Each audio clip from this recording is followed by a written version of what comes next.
What's up, you guys? It's Graham here. So two things with this video. The first one is that usually I have a video planned out. This is not the case. I'm just going to be freestyling it to a camera. The second thing, everyone says this, I don't know if I'm going to be actually posting this. I mean, obviously if you're seeing this now, I've posted it, so it's kind of stupid of me to say. But I'm really filming this video with the expectation that I'm going to decide later if I'm going to actually post this or not, just because of how kind of sensitive the issue is. And now that I have a lot of people watching me, there's a small chance the seller of a property might see this video, and then that might influence their decision one way or another, or it might create competition for myself if I give away too much information before I actually get something signed. So with this video, I have to be as generic as possible until I actually can get something signed, and if it doesn't work out, then later on I can go and give in some more details. So because of that, I'm going to be a little bit vague in this video while still giving the full aspect of what it's like to invest in real estate. So anyway, just some backstory here. About 5 months ago, I was really debating whether or not I should go and buy another property this year or buy the car I've always wanted, which was a Lamborghini Gallardo Superleggera or Performante. Or I was also looking at the Mercedes SLS AMG, which is an amazing car, doing one of those or buying another property.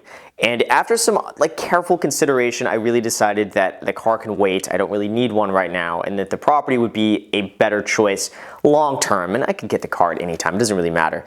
So I chose the property and I started looking right after that. Now, one of the things I always do when I start looking at real estate is that I get pre-approved. So I give in all my information to the lender. I find out exactly what I can qualify for, exactly what the loan is, all the details, so I know when I go and look at something that I can actually buy it and that I won't come into any problems during escrow about me not qualifying or something come up. So anyway, I got qualified with my lender and they gave me a rate of 4.375% fixed for the next 30 years. And to me, that's a pretty decent rate. I really believe that 10 years from now, that's practically gonna be free money. So I figured, you know what, that's great. Let me start looking.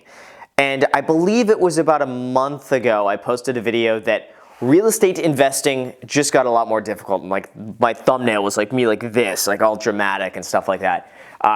But the reality was that real estate investing did get a lot more difficult because interest rates were going up, inventory was shrinking, competition was fiercer than ever, and I just couldn't find the right property. Now, I had been looking for 3 months at this point, and I had taken a look at a few that I thought had potential, but when I went and saw them, it just didn't do it for me. There was one property, and I'm cool giving out this information just because I don't want it, but $677,000, 2 properties on 1 lot in Jefferson Park. So for all of you in Los Angeles, I'm sure you can find out which property this is.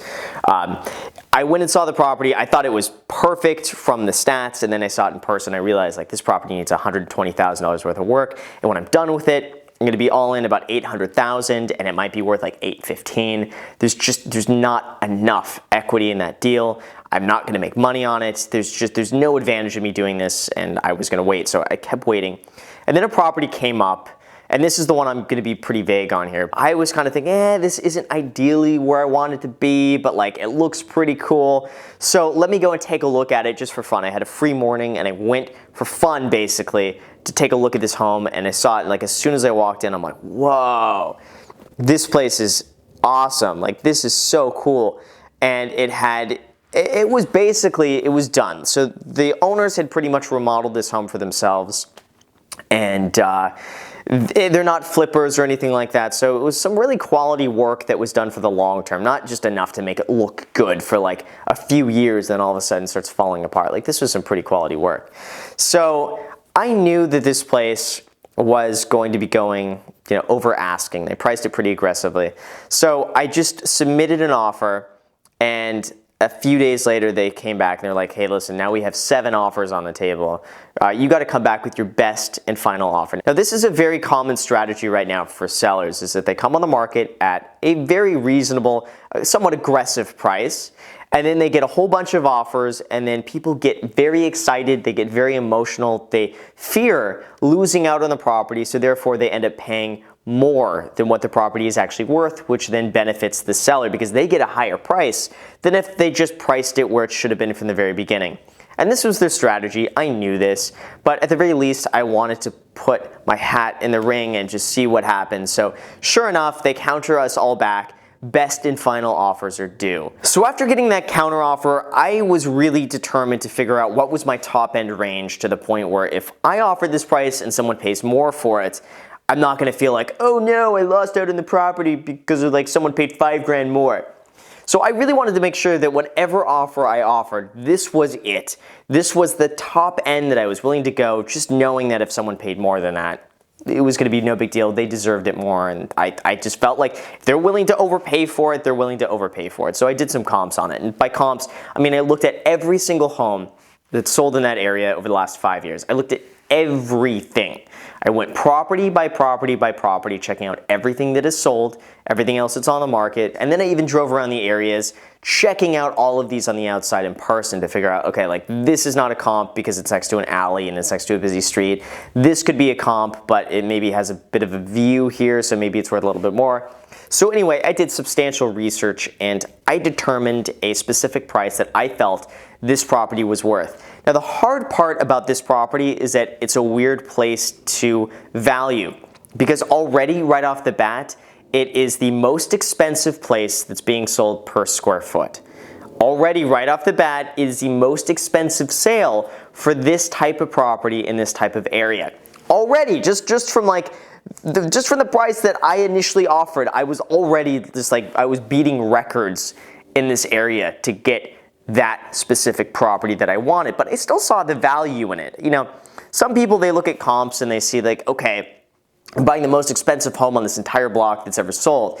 But I see a lot of opportunity in that. And regardless of what people think of just like you shouldn't buy the most expensive place, you know, I disagree in certain situations, and this was one of those situations that I just believed like this is a good place. So anyway, so I did my research on it, and with that I came up with a value that I felt I'm not willing to pay any more than this. This is it. And this is what I feel is a fair price to pay for this property, given that, you know, I'm an agent, I'm an investor, I know real estate, I'm planning to keep this for a very long time, and this is what I'm willing to pay. So I submitted the offer. Lo and behold, and I wasn't totally surprised at this, they got offers that were much higher than mine. And honestly, I was disappointed obviously, but I wasn't that disappointed, because if someone's willing to pay that much over what I'm willing to pay, I figured, you know what, they're just grossly overpaying for that property. I can't help someone from do that. Good for the sellers. They got someone who's paying way more than the home is worth. Great. Happy for them. You know, I'm just going to continue looking until I can find something else that works for me. So anyway, about 2.5, 3 weeks went by, and all of a sudden I get an email from the listing agent saying the highest offer that we had fell through. The second highest offer happened to fall through. You still interested? And the reason it fell through, I believe, was just the buyers weren't savvy. I mean, every now and then you get a buyer who's just like, every little thing worries them. They're not accustomed to the process, and by doing so, they just freak out over anything and they cancel. Or maybe they feel like, you know, they have buyer's remorse, which is very common, especially when they're overpaying by that much money. And I know what price they were in escrow at, and I could say they were grossly overpaying for this place. And it's not uncommon for a buyer just to get all emotional on the counters, offer a really absurdly high price to get it accepted, and then they think about it in escrow, at which point they usually are like, oh man, maybe I overpaid. I can't believe they accepted my offer. Let's just cancel. Very common. And I believe that happened with the first two people. Second person, I think, was just a little more aggressive in their approach. But given this, I kind of felt like an I told you so moment, because I wrote a letter with my offer to the seller, and I said, here's my offer. I understand this is probably going to be less than what someone else is willing to overpay on this property for. I understand that. But the benefit of my offer is that I am not here to renegotiate the deal. What's very common is that buyers will go and offer an aggressive price just to get the deal, and then they slam you after they do all inspections. They do their inspections, and then they come back and it's like, I want a $75,000 credit for all of these imaginary issues, and if you don't give those to me, I will cancel. And they hope that the seller at this point is desperate enough to say, okay, you know what, fine. Let's just give you the credit. I need to sell this place now. And sometimes this works. It's a very viable tactic that a lot of buyers use. But I figured, you know what, I'm going to be a nice guy here. I'm not going to do any of that. Sure enough, they go with someone else who does exactly what I mentioned most buyers do in my letter, and that fell out. So anyway, it comes back available, and the agent says, are you still interested? And I say, yes. So I resubmitted an offer that I felt was good based on the fact that I'm not going to be asking for any further credits. And sure enough, the sellers come back again and they say no. So I figured, you know, like, why would they say no to this? Like, I really believe that my offer on this property was amazing. Like, it was the cleanest, perfect. All they had to do basically is just sign the paper, and that's it. Like, that's pretty much all they have to do. I don't even need to go back to the property anymore. It's just like they sign. There we go.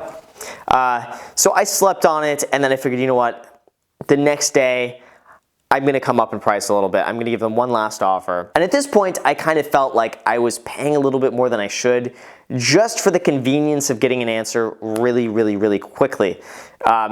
Sure enough, they came back and they said no again.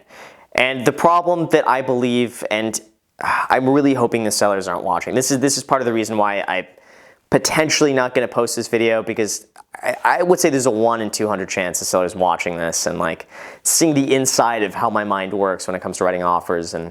But you know what? If it's meant to be, it's meant to be. But what happens if you guys are watching, this is my perspective of it as well. And for all of you watching, this is what's a very common practice for sellers. And this is what happened. I mean, I've had it happen before with my own clients. What ends up happening is that you put the property on the market, and you get maybe 1 or 2 people that right off the bat submit a really high offer, and all of a sudden your expectation is set at that very high offer, and you believe that because you got all that initial traction from the very beginning, that that's what the property is really worth, when in actuality that was a hyperinflated amount that was based off hype and not the actual fundamentals of the property. Same thing like we could say with cryptocurrency, is that a lot of those prices were based off of hype and speculation and just the emotion of fear of losing out, that it wasn't the actual fundamentals of what it was actually worth. And that's a very common thing with properties. I had another listing recently. I think we were priced at $1,595. First day on the market, we got a full price offer, $1,595. Sure enough, that buyer was just nutty, submitted the offer just to basically tie it up while they thought about it. And they thought about it and they realized, you know what, no, we don't actually want this property. But what ends up happening is that then you get a realistic offer, a decent offer for what the property is actually worth. But in the seller's mind, they think, but we got a full price offer. That's what it's worth because we had that. In reality, you never really had that. I mean, that was just some delusional buyer who ended up writing that because they didn't know what they were doing. So that's what I think ended up happening in this situation, is that the seller's expectation was set way too high from the very beginning, from an artificially inflated price that makes my offer look significantly less when you factor in that that was the fundamental value of the property, of what I really felt it was worth. So anyway, that's what I was kind of dealing with here. But the moral of this story, if there's an entire point of this video, because I'd like to think that all of my videos at least have some sort of lesson that you can take away from, and at least that when you finish this video, you know that like, okay, so I can follow these and I'm not going to make the same mistakes. The first thing is really just to stick with your guns on this and not get emotional about it. Had I really wanted this property and had I really felt like I have to get it, I would submit some price that was over what it was worth, and I knew kind of what I felt I would need to write in order to get it, but that price didn't make sense. I knew that was not going to be a good price to go in at, so I really stuck with my guns. It's so important that anytime you're buying any sort of real estate, that you know the fundamentals of the property and you really know what it's worth, and you stick with that. That you don't come up in price just to give in because you're just like so tired and worn down, and that you really want the deal more than anything else. And once you get emotional about it, that's the point where you begin to lose. Anytime you're looking at a property or anything from a financial perspective, you really have to look at it from a very logical perspective, that these are just numbers, that these are just comps, that these are just properties, and that there's nothing in it that will tie you to it emotionally. It's so important to have that mentality, to stick with what you feel is right. And throughout this entire process, I really stuck to what I felt is a fair price to offer, to what it makes sense for me to buy it. And I know I'm a great buyer, and I know my advantages as a buyer, and I'm like the easiest person ever to deal with. And I factor all of that in the price I offer, knowing what I have to give to the seller. So basically with this, I just stood my ground. And you know, that is what it is, and whether I get it, great, and if I don't get it, then at least I know that I didn't offer a price that I wasn't comfortable paying. And that anytime in the future when I look at real estate, I look at it very objectively and I figure, what is it worth? What am I willing to pay? I offer that price. If they say no to it, that's fine. If someone's willing to pay more than that, that's fine. If someone's willing to pay less for it, well, then they should have taken mine. But that's it. I mean, it's really just a numbers game. And, you know, it's a bit disappointing too. I mean, anytime you submit an offer, there's a rush of excitement that comes along with this. And plus, it would make some great content for you guys to be able to see the process. But at the very least, this is what's going on behind the scenes. This is probably as close to like of a vlog style as you'll realistically get from me, like looking at properties and stuff, just because it all happens pretty quickly. So anyway, that's that. If for whatever reason the sellers are watching this, if you guys want to comment down below and tell them how much they should accept my offer, I think you guys should do that and just say, like, Graham's a great buyer, Graham's an easy buyer. You should take Graham's offer because it was pretty good. But again, I don't want to get too specific on this because I'm sure there are like 20 of you guys out there who are looking at the same things that I am. I don't want to give anything away about what I'm offering on, and that's part of my fear of uploading this video. But I guess if you see it, too late anyway, so cool.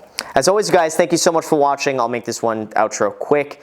Like the video, subscribe to the video if you haven't already. Private Facebook group in the description for anyone who's interested in real estate. And for anyone who's interested as a real estate agent, I have my program, the Real Estate Agent Academy. Link in the description for any of you wanting to get into that.